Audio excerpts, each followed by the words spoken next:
यादव जी समाज सेवी और टीवीएस एजेंसी के मलिकार की तरफ से फिर से आशीर्वाद रात भर आशीर्वाद आएगा सब हमारे भाई कमेटी के ले गार्जियन ले सब कोई के प्यार मिलल बा एगो भाई कहलस कि भैया आइबो तो भूलइबो ना ई बात सही बा धर्मेंद्र भाई कहले हम ये बात से सहमत बानी और खुश भी बानी क्या केहू के रोवा बहुत बात नहीं रोवा के हंसा बहुत बात हो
गुड्डू भैया की तरफ से आशीर्वाद है एजेंसी के मालिक उनके तरफ से बहुत सारा प्यार आशीर्वाद आ रहे हैं।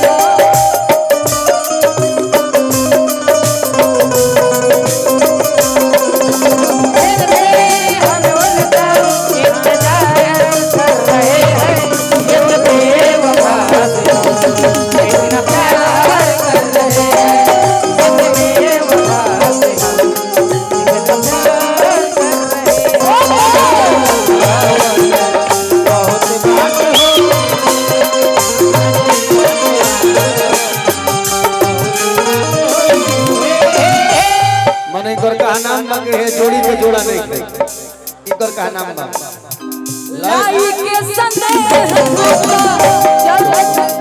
गुड्डू यादव जी के तरफ से पुरस्कार है और हमारे मनोज भाई के तरफ से पुरस्कार बा। हाँ गुड्डू भैया के तरफ गुड्डू भैया बोलते हैं लड्डू भैया नहीं बोलते हम गुड्डू कहते गुड्डू भाई की तरफ से आशीर्वाद बा बहुत बहुत प्रेम सने गुड्डू यादव जी टीवीएस एजेंसी के मालिक उनके तरफ से बहुत सारा प्यार आशीर्वाद पुरस्कार है। अब एक काम कर ले आपका टीवीएस एजेंसी 4 गुना है वो 8 गुना आगे जाए बाबा खाटू श्याम के प्यार आशीर्वाद से और खूब सारा आगे बढ़िए नाम कमाइए जितने तरक्की पे आप हैं उससे ज्यादा और जाइए और ऐसा ही प्यार आशीर्वाद दीजिए। और ये कार्यक्रम सफल रहा नवयुवक एवं व्यवसायिक संघ दुर्गा पूजा समिति को बहुत बहुत धन्यवाद। को बहुत बहुत धन्यवाद ये कार्यक्रम को सफल बनाने के लिए और प्यार देने के लिए। अभी छठ गीत सब लोग सुनकर जाएंगे, जैसे लोकगीत सुन रहे हैं ना वैसे छठ गीत सभी सुनेंगे, सभी बैठे। पेट तो दुखा गुल हमारा किलाई के सने चल गइल जान से सूरज के घाम देखने नाम से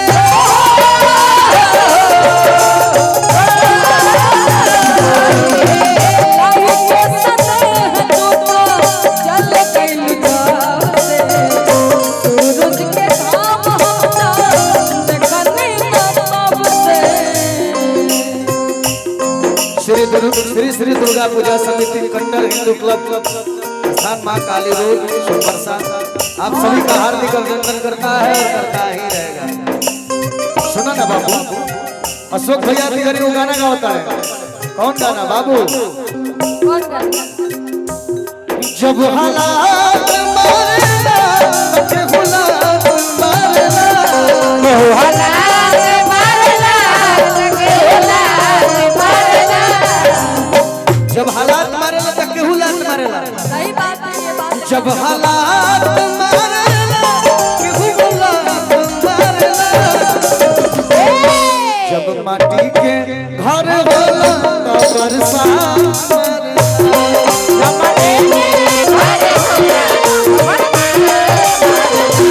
जब माटी के घर होला त बरसात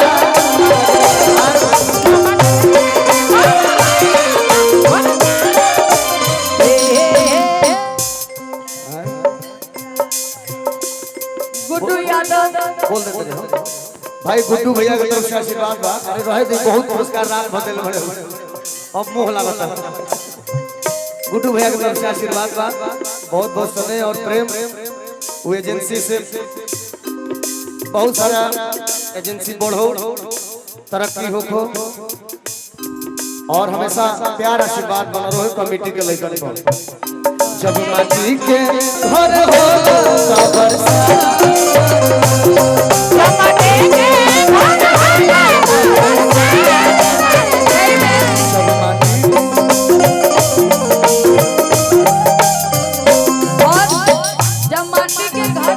तब बरसात मारेला।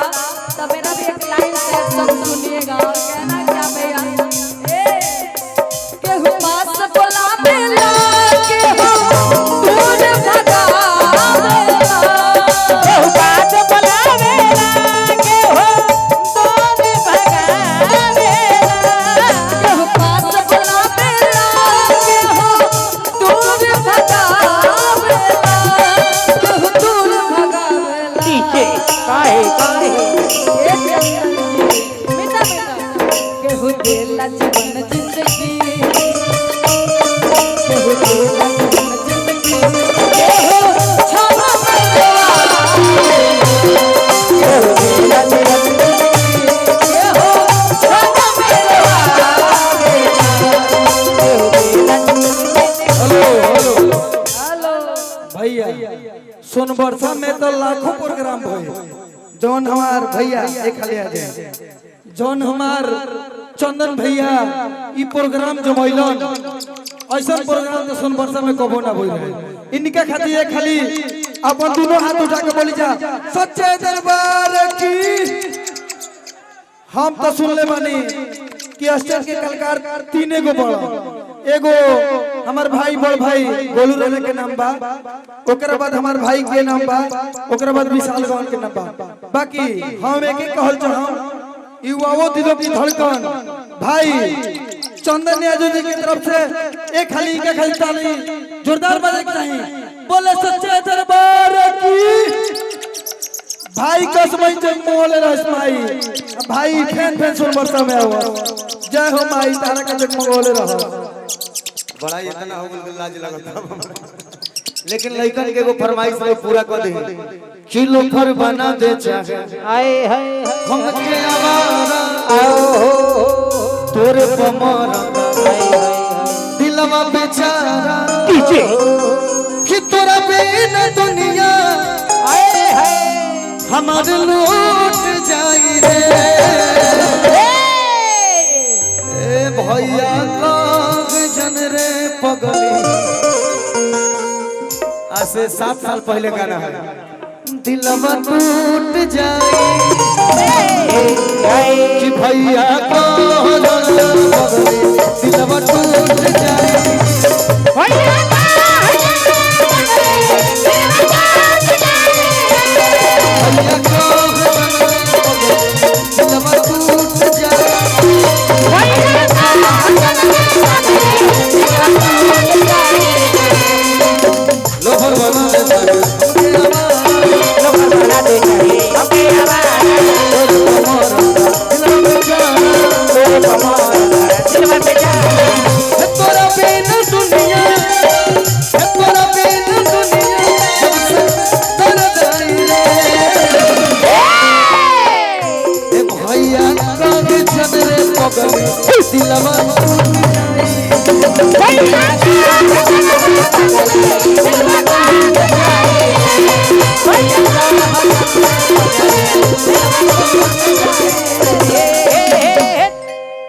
कि तू ही हमारे हो कंगना करीना मन न भावे हमरे कवनो हसीना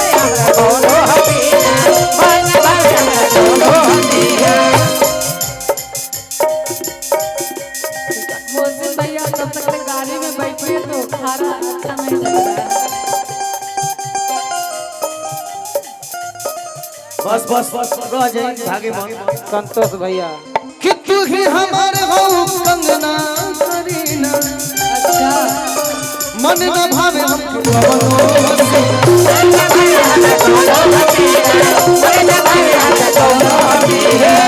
शीशा जैसन दिलवा